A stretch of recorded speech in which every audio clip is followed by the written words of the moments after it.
This is Ian Berger from Hudson Valley H2O. This is our next edition in our Paddle Academy series, and what I want to do is talk about paddles today. Okay, so paddle has three parts, and they're pretty simple. This part is called the handle. This long section is the shaft, and then this is the blade. This is the action part of the paddle. Now you notice that the blade is angled somewhat, and that one side is kind of flat, and that the other side has some of the shaft in it. So what you need to remember with a paddleboard paddle is that the blade is angled, so when you're paddling, it's going to face forward. So people often think you want to use it this way, so you're going to be scooping, and it's actually the opposite. The paddleboard paddle is designed so when you're reaching forwards, it's giving you the most strength against the water, so when you're pulling, you're not pushing water, you're not pushing it upwards. And that's the purpose of this bend in the paddle. It comes from outrigger canoes, and this angle was developed a long time ago. So when you're using your paddle, you always want to remember, don't have it backwards so you're scooping. Have it forwards so when you're paddling and you're doing a good reach, you're using the maximum benefit of the paddle itself. Now, if you ever wondered when you're paddling what side of the paddle you should be holding, besides just looking at the paddle, the grip itself can tell you. So when you hold it, it's going to be comfortable when you're holding it correctly, but if you spin it around and you hold it this way, it's going to feel a little bit strange. Pretty much all paddles have a somewhat firm grip that'll tell you exactly how to hold the paddle. Now, when you're holding your paddle, the distance you have your hands apart matters. Usually people recommend when you're starting off, you want to put your arms at right angles, holding it like this, and this is pretty much the distance you want to start off with the paddle. You don't want to hold the paddle like this, because then you're going to get very little leverage in the water. You're going to be taking these little itty-bitty strokes that aren't going to get you far. And you also don't need to go down this far. Sometimes you'll see racers that are really pushing hard, getting really low on their paddles.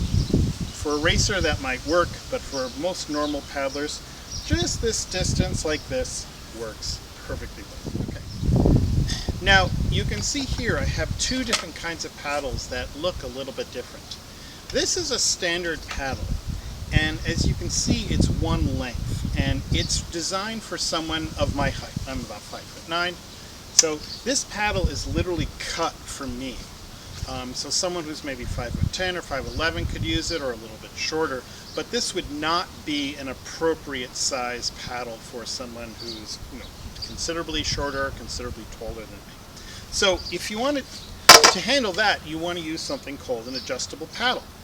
This paddle has adjustments right here where you can take this out and adjust the length of the shaft, longer or shorter as you need. Now let me show you how to adjust a paddle and how to find out whether your paddle is the right length.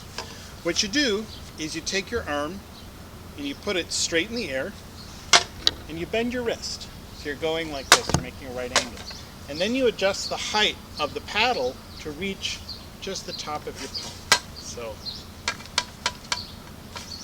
right here, put my arm up. That's about right. So my paddle's about like this. Now I have a paddle perfectly adjusted towards my okay. Now there are many different kinds of adjustable paddles which you can use. This right here is a fairly high-end carbon adjustable paddle. The carbon makes it light, makes it easy to use, and it also has a little bit of bend to it. So when you're paddling, the paddle's going to flex a little bit, which helps you paddle. It actually makes the paddling easier and makes it nicer. It has an adjustable area right here. The only problem with this adjustable paddles in general is sometimes if you're the kind of paddler that likes to switch hands and you run your hands on the shaft, you'll tend after an hour or so to keep hitting this, and it does tend to hurt a little bit. I don't like using an adjustable paddle for too long, but some people love it. It's just personal style. Okay, so this is, as I said, this is a high-end carbon paddle. These go for about something around $200. Money well spent. If you want to just buy one paddle for yourself and that'll be the only paddle, this is a great way to start if you want to just make a good investment. There are some less expensive paddles you can use. This one is made out of fiberglass and plastic. This one is under $100, and it is not too much heavier than the carbon one. It works fairly well. The adjustment is just the same and it's comfortable. My only concern with paddles like this is sometimes they break. I've broken one of these. When you're paddling really hard, a plastic paddle like this might not have quite the strength of an adjustable paddle, and I've literally snapped the blade right off the paddle once, and that was fun. So if you're doing some type of paddling like surfing, where you might need to do these short bursts, intense paddling, this might not be the best type of paddling. But if you just want to start off and experiment, go for it. These are great. This is an aluminum shaft paddle. It's heavier than the others. It's incredibly strong, so you will never worry about breaking the paddle. The only issue is that it is a little heavier than before, and also it doesn't flex. So if you're used to paddling and you're paddling with this, it's going to feel like you're holding this really stiff stick in your hands. So it's a little weird. These are mostly for beginners, someone who wants to just try something out. Also, sometimes they put these paddings here, and that's fine if you're just beginning. I don't like to have paddings on my paddle. It gets in the way. It gets a little bit annoying, again, because I like to run my hand along the shaft of the paddle as I'm moving, and then there's always this padding in the way. These kinds of paddles have to have some foam inside the paddle, so when you drop it, it won't sink to the bottom. It'll float. If you're traveling, you can actually try a 3-piece paddle. If you want something really compact that you want to fit, in a car or a suitcase or something like that, and these work really well. When you're using a 3-piece paddle, you have 2 parts that you need to adjust. Okay, just here, and then on the bottom. These are great if you need to travel. Sometimes if you're going on an expedition, you actually want to have a second paddle with you in case something happens to your first. So a 3-piece paddle is a good thing to have. One disadvantage of these is they're a little bit wobbly. Because you've got 2 joints when you're paddling, you're going to feel a little bit of shifting with the paddle. It's also a little bit heavier than your standard adjustable paddle, but they work.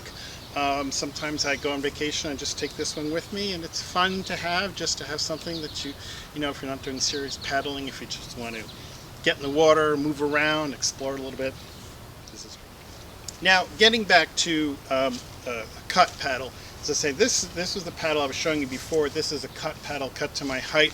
This is a higher end paddle by Kanalu.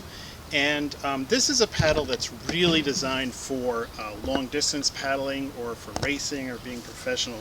The distance between a fairly high-end paddle and a less expensive paddle is that this is more brittle. It's also distinctly heavier. It's several ounces heavier. Once you get a paddle like this and you spend the money on something like this, there's no going back. These are just great to paddle. As I say, it's incredibly light, but it's strong, it doesn't break, and you can, one of the advantages of having a light, strong paddle is you can paddle quickly, you get a great cadence, you can move it really easily, and it's not tiring to hold in your hands. Okay. Now, if you're a beginner and you want to start off paddling, and you want to say to yourself, hey, what kind of paddle should I get? My best answer is start off with an adjustable paddle. Don't try not to go really cheap, because the really cheap ones tend to be heavy. They tend to be a little brittle. As I say, they can break. Get yourself a good adjustable paddle to start with. You might want to experiment with different sizes. If you're surfing, you might want something a little bit shorter than if you're doing distances. But play around with it, see what you like, see what you can adjust the lengths. See what works for you, and once you've got a little bit of experience and you're really comfortable, then you might want to invest in one of these. These do tend to cost a little bit more. They tend to be like $200, $300, even more. But something like this will be you'll keep for a lifetime. I've had this paddle for about 5-6 years, and it's been great. It's got a little few nicks and things like that. And if I really damage it, I can actually replace the blade. You can replace parts of it. But this becomes your best friend, even if you go from board to board to board. And sometimes it's fun to have different types of boards and experiment with boards. The paddle tends to be something you just keep with you. It's almost like this is the engine of your board, and it's something that becomes a really close friend. So to finish up, paddles are really important. Okay, and there's definitely more to the paddle than you might see at naked eye. And remember, paddling, the way you hold the paddle is very important when you're holding in the water. I can always tell someone who's not an experienced paddle because they're always holding it like this, so it's scooping. I made that mistake myself the first time I paddled. So don't think it's not as important as a board, and in some ways it's even more important than the board. And if you go from board to board to board, you might be keeping the same paddle with you. Okay, so that's about all I have to share for now. I hope this helps. I hope you learned something from it. If you have any questions, you can contact us at Hudson Valley H2O. That's hvh2o.org, or you can look at our website, or you can contact us on Facebook. And my name is Ian Berger. I hope you like this